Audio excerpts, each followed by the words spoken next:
Right now, we are learning some migrants are showing up to their scheduled court hearings only to be arrested by waiting ICE agents, often without an explanation or a warrant. This is happening in cities all around the United States, including right here in San Diego.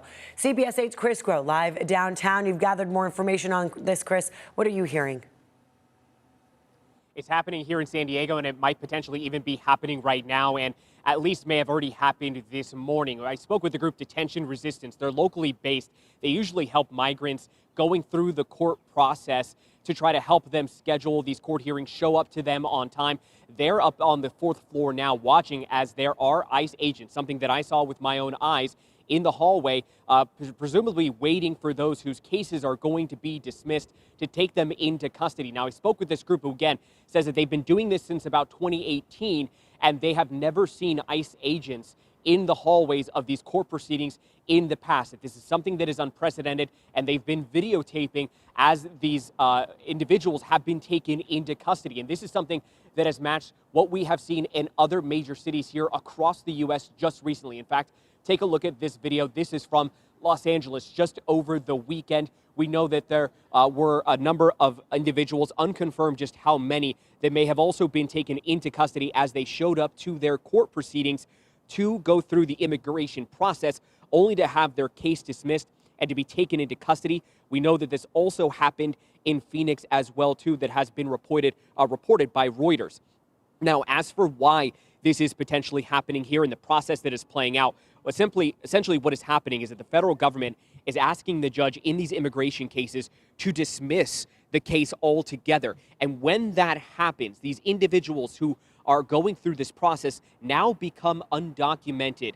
And that allows for ICE agents to take them into custody as part of an expedited removal from the country, so an expedited deportation. We know that there has been, of course, this happening in Phoenix, New York. Let's go back to Los Angeles. I'm about to play some sound from you here. This is a woman who showed up to the courthouse expecting to be able to see her uncle, but he did not return from that courthouse as they believe he was taken into custody for deportation proceedings. Take a listen. The number, they told us he was either removed or deported, so we came here to look for him, and he left. They took him in the morning to Tijuana. We haven't heard from him at all.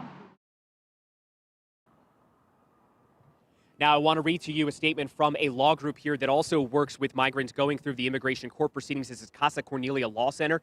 They wrote a statement today saying, quote, they are deeply concerned by the recent ICE enforcement actions carried out outside immigration courtrooms in San Diego, including an incident involving one of its attorneys and their clients.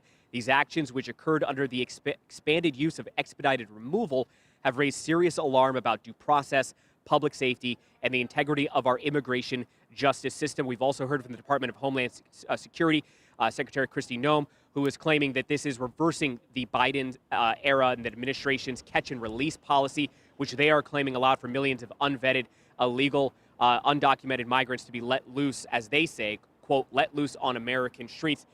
Now, of course, I should also point out that the energy there on the fourth floor is one that is tense. You have ICE agents, some of them which have their faces obscured, and then some of these activists as well, too, who are there trying to document everything that is going on, trying to make sure that those who are going through those court proceedings have the best knowledge of exactly what may happen and what is going on here. And, of course, as we continue to see this develop day by day, hour by hour, really, we'll be sure to fill in all the gaps as we get that information.